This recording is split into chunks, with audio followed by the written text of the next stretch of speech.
What's up, people? It's your boy ABC here.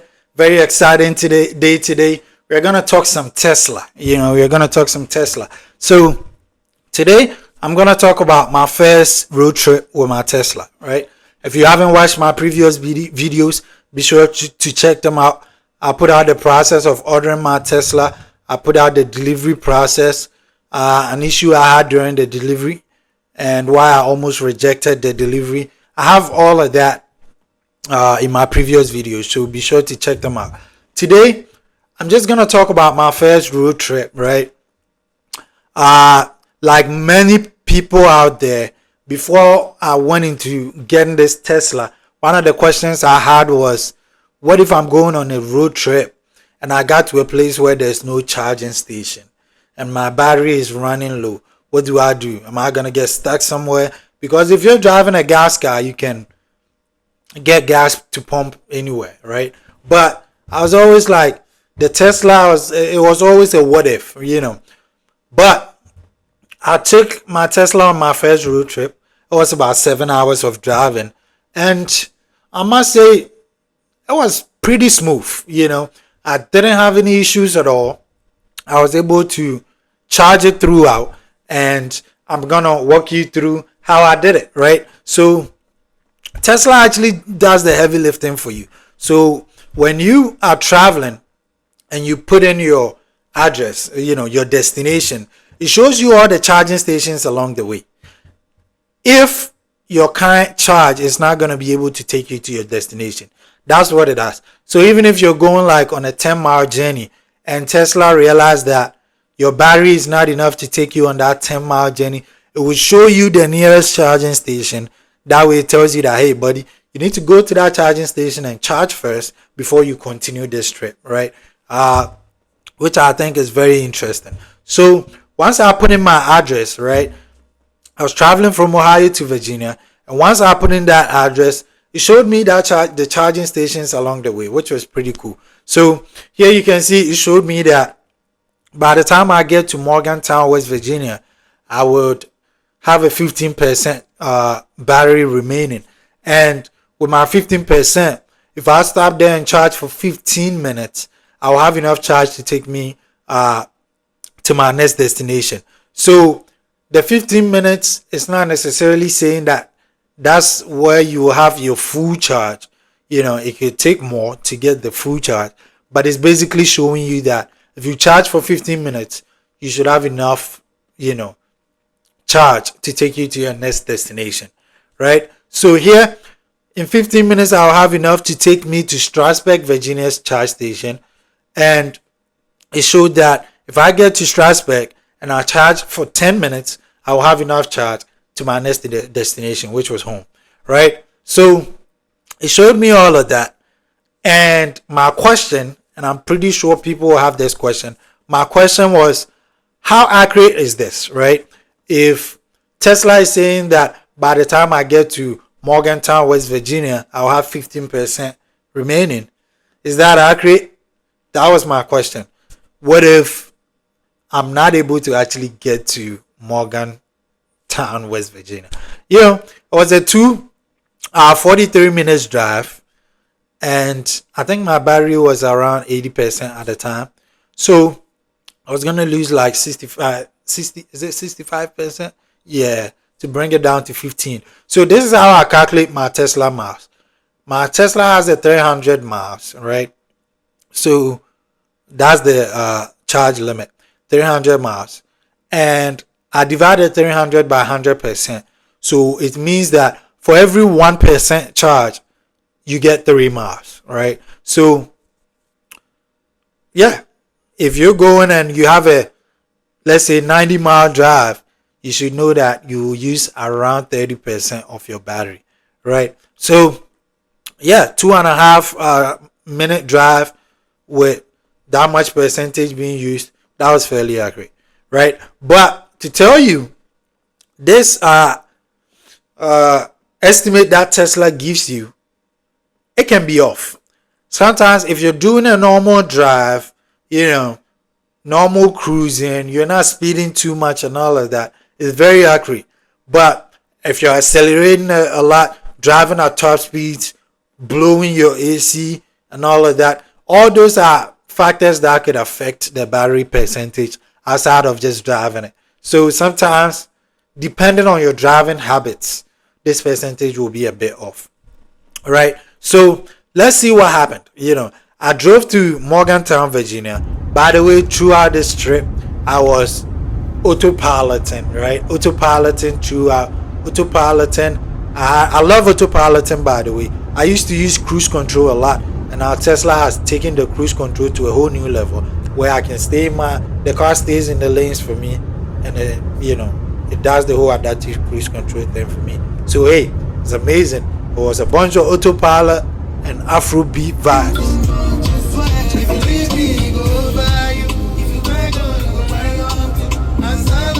Yeah, I was just dancing in my car, Yeah, the Afro beats can't go wrong with it. Can't go wrong with it. So yeah, let's see what happened by the time I got to Morgantown, right? This is Morgantown. Tesla told me it was gonna take 50. By the time I get there, I'll have 15% of my battery left. And lo and behold, I got there at 2:40. It said it was gonna be a 2-hour 43-minute drive. I got there at like 2 hour 40 minutes. So took me pretty much the same time, and my battery remaining was 14%, as you can see at the top. So this was very accurate. Tesla saying 15% left, and me having 14% left. It was just 1% off, right? So I like that. I like that. That's a great calculation. And so by the time I got here, I put in my charge, and you can see at the bottom that when I started charging, it was pretty much saying that if you have to drive now to Strasbourg, you're going to have a negative 29%, right? Which is why it's important to get enough charge to continue, right? So I did my charge at Morgantown, West Virginia, and now it was time to continue my trip, right? So now Tesla showed me that it's gonna take you 2 hours 35 minutes for me to get to my next destination, which is the Strasbourg supercharger, and by the time I get there, I'll have 33% remaining, right? Cool, 33% remaining. That's not bad. But the funny thing about that part is when I got to Strasbourg, I didn't have 35% like Tesla said. I had 26%.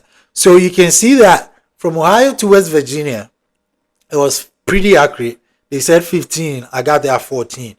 But in this particular case, when I got here, I had 26% remaining instead of the 35% that Tesla projected for me, right?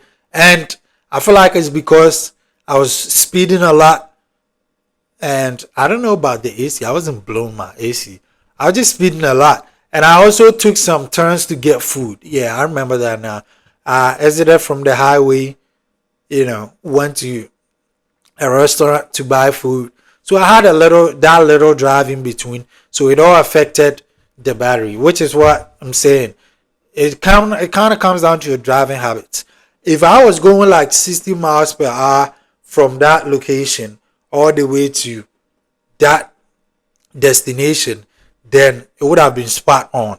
But the fact that, I took some turns to get food and I was speeding a lot and all of that, it affected my battery's percentage, which is why it was off by 9%.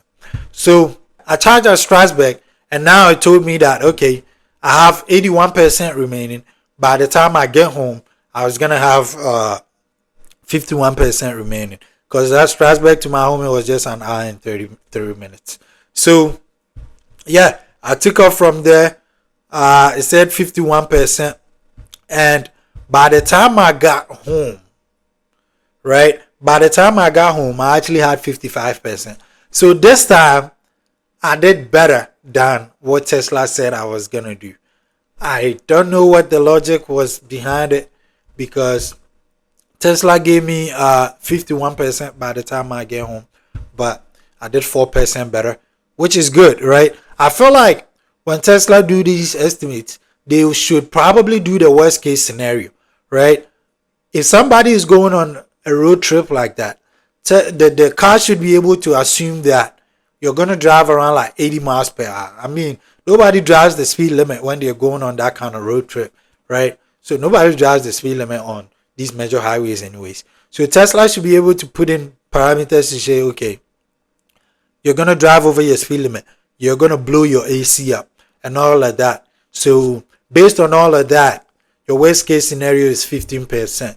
That way, if I get there and I have 20%, that's great, right? I'm ahead. Like I had my last one from Strasbourg to my house.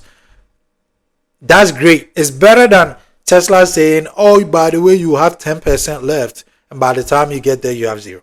You're screwed, right? So I'm an engineer. I like to calculate for the worst case scenario, which I think that's what Tesla should look into doing. But hey, overall, I enjoyed the trip. Like I said, it was a bunch of Afrobeat vibes and yeah, autopilot, just sitting in the car, letting it drive itself. That was pretty cool, and the fact that it gave me all the charging stations along the way, which was right along the highway, by the way. I didn't have to like exit and go far to get a charge. I think Tesla, they were very smart about that. Put the charging stations along the highways just so people can just exit off the highways, plug in, charge, and continue. And I mean, these charges, when I got to Strasbourg, the West Virginia one, it cost me $20 to charge, and Strasbourg cost me about $17 to charge. So the overall 7-hour trip cost me $37. My previous car, it would have cost me $100 or more. So big savings in gas, if you will. And yeah, I enjoyed it. I would take it on a road trip over and over again. It was a lot cheaper to take it on a road trip, and the drive, you can't go wrong with it. And the fact that I had places to charge, and by charging, I also had the opportunity to get down from the car and stretch my legs. Walk around for that 15 to 20 minutes, stretch my legs, feel better by the time it was over, and then continue my drive. So that 7-hour road trip, it didn't feel like 7 hours, right? Because it was like get down, stretch your legs, and then continue. So it fell short, to be honest. So yeah, I enjoyed it. Thank you for watching this video today.